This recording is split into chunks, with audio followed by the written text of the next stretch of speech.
할렐루야, 엘센트로 하는 게 천정구 목사입니다. 성경 개론 시간 가운데 오늘은 모세오경에 대해서 그 세 번째 시간을 갖도록 하겠습니다.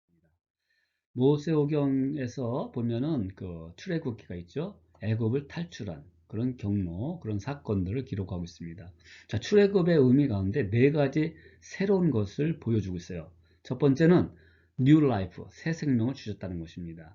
그래서 그들은 출애굽 사건, 이 사건을 통해서 민족의 생일로 여기는 첫 달을 바로 그 출애굽의 사건을 통해서 첫 달로 정하게 된 거죠. 새 역사, 새 인생의 시작이 된 것입니다. 자, 두 번째는 새 자유, 뉴 리버티입니다. 자유를 얻게 됩니다. 노예 생활에서 이젠 자유를 얻게 되는 거죠. 출애굽으로부터의 자유, 새로운 자유, 즉 하나님 안에서 누린 참 자유를 말씀합니다. 세 번째, 새 친교를 말합니다. 뉴 펠로우십. 자, 6월절 죽임이 장자의 사건이 지나가죠. 이스라엘 민족이 이제 모세의 영도하에 애굽을 탈출하게 되고 광야를 지나게 됩니다. 이것은 이스라엘 백성들이 구원받은 날이 이 절기, 특별히 6월절, 이 절기 자자손도 함께 지킴으로 새로운 일체감, 공동 운명의 유대감 같은 피의 친교가 있었다는 것입니다. 자, 우리 예수 그리스도의 십자가 흘리신 그 피가 하나님과 우리와의 펠로우십을 갖게 하시고 또 성도들 간에도 펠로우십을 갖게 해 주신다는 거죠. 그 유대감을 갖게 합니다. 네 번째로는 새 확증입니다. New Assurance. 자, 이 새로운 확증이 뭐냐면 출애굽기 6장 7절에 너희로 내 백성을 삼고, 여러분 이스라엘 백성이 잘나서 하나님 선택한 게 아니에요. 강권적으로 하나님께서 선택하신 것입니다. 백성을 삼고 나는 너희 하나님이 되리니, 그 하나님이 되리는 것을 보여주는 겁니다. 사람의 무거운 짐 밑에서 죄와 사망의 법에서 너희를 빼어낸 너희 하나님 여호와인 줄 알게 하리라. 즉 출애굽의 사건은 하나님임을 알게 하고 하나님의 백성인 것을 인식시켜 주는 거예요. 그래서 그들에게 무엇을 줍니까? 율법을 주십니다. 모세를 호레산 가시나무 떨기 아래로 부르시죠. 꺼지지 않는 불. 예. 그걸 뭘 상징해요? 하나님의 현현, 나타나심을 보여주는 장면입니다. 모세에게 부르셔서 출애굽, 애굽을 탈출해서 가나안 땅으로, 약속의 땅으로 갈 것을 위탁을 하십니다. 이제 모세가 지도자가 되는 거죠. 이 호렙산 또는 시내산은 모세에게 율법을 수여하신 장소로도 유명합니다. 출애굽기 19장에 나오죠. 그래서 이 시내산에 성지순례 나가면 꼭 시내산을 가기도 하는데, 거기에 이제 부르셔서 떨기나무 아래 부르셔서 이제 율법을 또 보여주십니다. 부르심의 그 호렙산에서 떨기나무 불꽃 가운데, 그리고 그 시내산을 부르셔서 뭘 해요? 돌판에 새겨주는 십계명을 주십니다. 이 율법이에요. 시내산에는 이제 번개가, 연기가, 뇌성이, 특별히 짙은 구름이 막 덮은 가운데 율법을 주시는데, 이러한 그 자연적인 현상은 하나님의 신적 권세를 말씀합니다. 그래서 예수님이 이 땅에 오실 적에는 구름 타고 오신다 그러잖아요. 그것은 신적 권세를 얘기하는 겁니다. 무슨 구름, 그게 중요한 게 아니라는 거죠. 신적인 권세로 예수님이 재림을 하신다는 것을 약속하는 겁니다. 자, 출애굽기 후반부에 이러한 사건들을 또 말씀 받으심들을 기록을 하게 하셨습니다. 자, 율법의 중추 내용이 뭐예요? 십계명입니다. 십계명은 예수 그리스도의 십자가와 통하게 되어 있어요. 그래서 1번부터 4번 계명까지 하나님과의 관계, 5번부터 10번까지는 이웃과의 관계, 특별히 윤리, 시민법으로서의 이런 부분들을 가르쳐 줍니다. 자, 마라의 쓴물 달게 한 나무가 이제 사건이 일어나죠. 출애굽기 15장 22절 26절. 이제 사막 광야를 지나게 되니까 물이 없어요. 그러니까 사람들 막 불평을 합니다. 그러자 모세가 한 나무를 가지고 치자 그 쓴물이 단물로 바뀌게 됩니다. 이건 뭘 얘기합니까? 십자가에 돌아가신 예수 그리스도의 예표예요. 베드로전서 2장 24절에 인용을 하십니다. 신이 친히 나무에 달려 그 몸으로 우리 죄를 담당하셨으니 이는 우리로 죄에 대하여 죽고 의에 대하여 살게 하려 하심이라. 저가 채찍에 맞음으로 너희는 나음을 얻었나니. 자, 죄를 담당시켰어요. 물론 이사야서 말씀을 가지고 인용을 베드로 사도께서 인용을 하셨는데, 그 나무가 바로 십자가, 즉 우리에게 그 죄의 이런 신분에서 의에, 죄는 쓰다, 그리고 의는 달다. 이렇게 한번 표현을 하면 좋을 것 같아요. 완전히 바뀌어지는 거예요. 근본이 바뀌어지는 거예요. 의의 신분으로 바뀌어지는 거예요. 십자가 돌아가신 예수 그리스도를 이 마라의 쓴물 사건을 통해서 예표하게 됩니다. 그리고 만나도 주시죠. 하늘에서 내린 만나와 반석에서 나온 물, 반석을 쳤을 때 물이 나오죠. 이 모든 부분을 뭘 예표합니까? 예수 그리스도, 즉 우리에게 생명의 떡, 그리고 생명의 물, 생수이신 예수 그리스도를 예표하게 됩니다.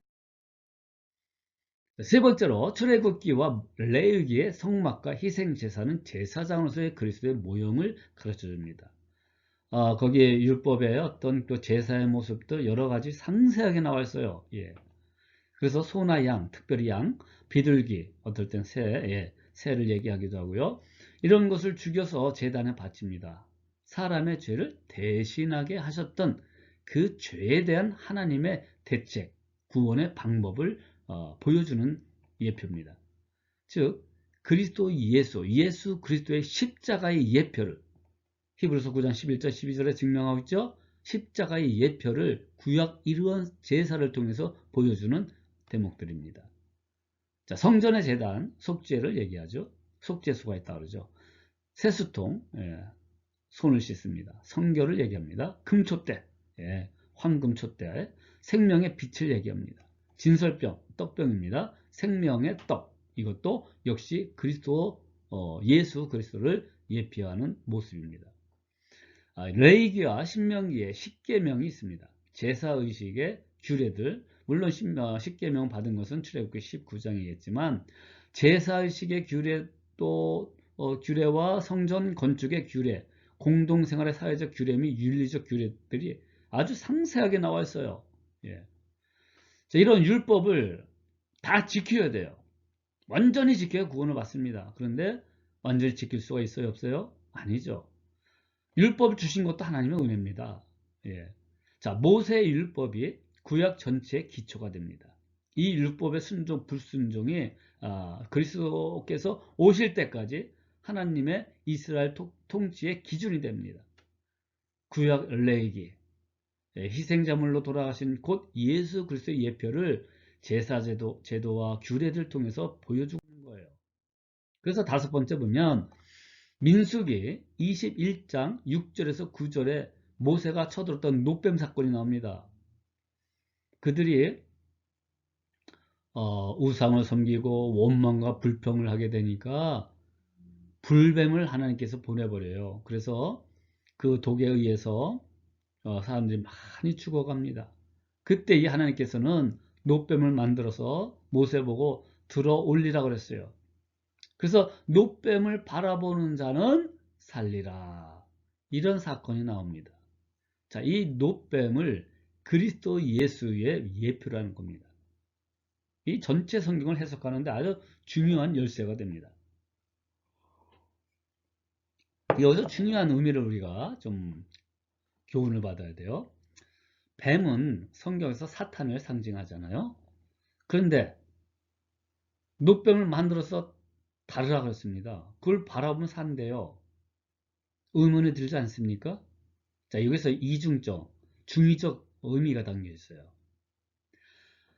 뱀이 십자가에 달려서 죽어야 돼요. 완전히 멸망해야 돼요. 그 권세가 완전히 없어져야 돼요. 그렇게 죽고 난 다음에 우리의 그 죄에 대한 책임과 죄에 대한 대가를 하나님으로부터 받아야 되거든요. 그래야 구원을 받아요. 하나님은 죄가 있는 상태의 존재들과 같이 할 수가 없어요. 그러니까 죄의 대가 싹은 죽음입니다. 죽음. 그러니 하나님께서 죽이고자 하니 하나님의 사랑이 울고, 그 공의, 죄의 싹을 심판하였으니까 그 공의를 실현하자니 하나님이 우는 거예요. 그런데 하나님께서 사랑하자니 이 공의가 무너진단 말이죠.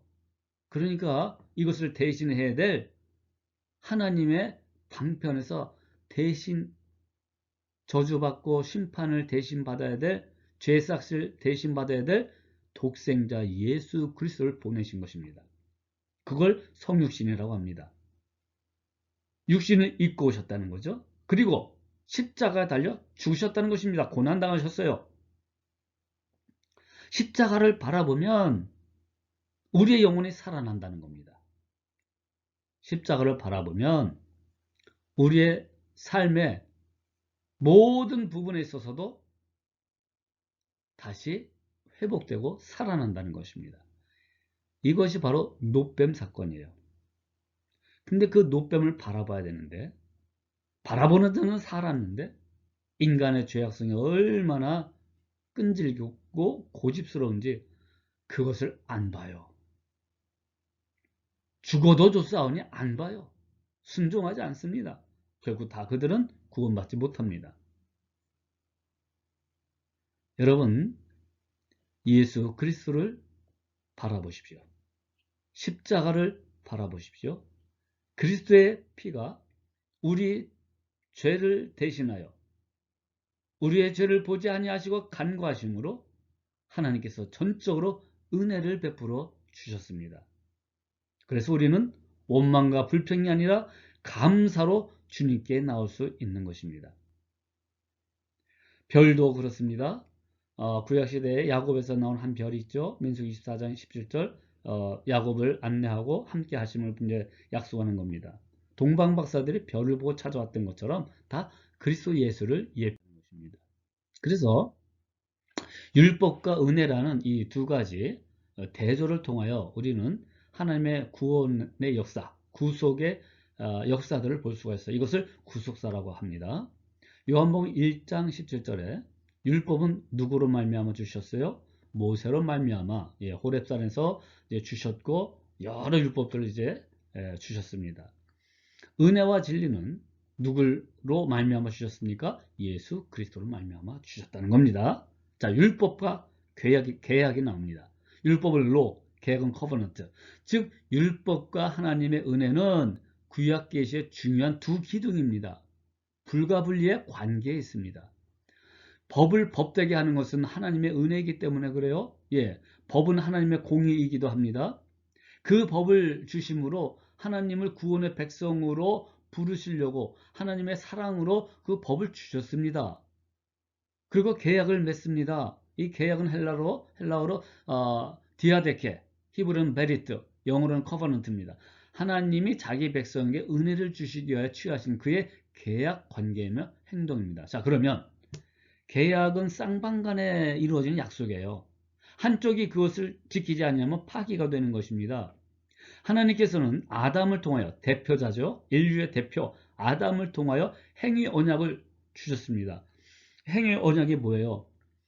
이 선악과의 나무의 열매를 먹으면 너희가 정령 죽고 생명 열매, 생명나무를 먹게 되면 그 열매를 먹게 되면 영원히 살리라.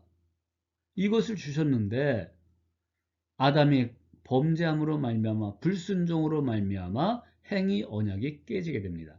그러니까 하나님 편에서 우리 자녀들을 사랑하시는데 이 하나님의 공의가 무너지면 안 되잖아요. 근데 공의를 지키려니 이게 이제 사망인데 그러더니 하나님의 사랑이 이게 도대체 이게 사랑 때문에 어떻게 할 수가 없어요. 그러니까 예수님을 보내신 겁니다.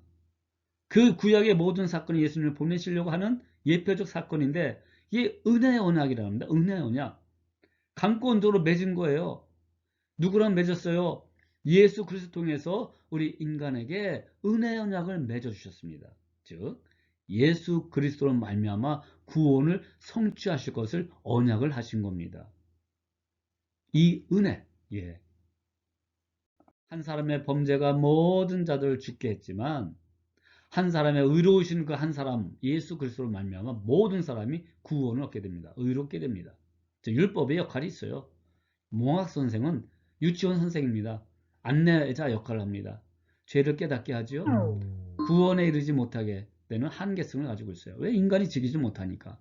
율법을 인간이 완전하게 절대적으로 지킬 수가 없으니까요. 그래서 고린도전서 15장 56절은 그렇습니다. 사망에 쏘는 것은 죄요. 죄의 권능은 율법이라. 그러니까 율법을 지키려고 할수록 우리는 한탄이 나와요. 우리가 구원받을 수 없는 존재라는 것을 깨닫게 됩니다. 그래서 자꾸 갈망하게 되죠. 누구를요? 그 율법의 완성이시고 구원의 완성자이시고 구원을 베풀어 주시는 예수 그리스도를 갈망하게 됩니다. 은혜가 뭡니까? 실패한 인간, 죄의 삭스로 사망 선고를 받은 인간을 구원하시기 위하여 하나님께서 은혜를 베푸셨습니다. 그 은혜는 대신 우리 대신 죄를 간과하심으로 죄를 보지 아니하시고 십자가 보혈 때문에 예수님 때문에 이 뛰어넘어요. 뛰어넘는 게 뭐예요? 패스 오버입니다. 죄를 뛰어넘어요. 그 문설주에 바른 그 어린 양의 피가 뭐예요? 예수 그리스도의 십자가 보혈입니다. 믿음으로 그 보혈을 우리 심령에 이렇게 뿌리고 바르는 자는 구원을 얻게 됩니다. 하나님께서 우리의 죄를 보지 아니하시고 은총을 베풀어 주십니다. 죄가 없다고 선언하십니다. 의롭게 됐다고 선언하십니다. 그러므로 그리스도께서 이러한 십자가 사건을 통하여 그 예수 그리스도의 십자가 죽음과 부활의 사건을 통해서 우리가 구원이라는 은총을 받게 됩니다. 이것을 은혜 언약이라고 하는 거죠. 결국 율법을 지킴으로 그럴 능력이 없어요. 구원을 얻는 것이 아니라 하나님의 무조건적인 사랑, 그것에 의한 은혜로 구원을 얻게 되는 것입니다. 이것을 수용하며 고백하는 것이 바로 믿음입니다. 에베소서 2장 8절 너희가 그 은혜를 인하여 믿음으로 말미암아 구원을 얻었나니 이것이 너희에게서 난 것이 아니요 하나님의 선물이라. 우리가 믿음이 출중하고 좋아서 구원받는 게 아니라 은혜의 방편, 구원의 방편으로 믿음을 선물로 주신 것입니다. 이게 은혜 아닙니까? 어찌하여 나 같은 죄인을 하나님께서 하나님의 자녀로 삼아 주셨습니까? 늘 울어도 그 은혜 다 갚을 수가 없어요.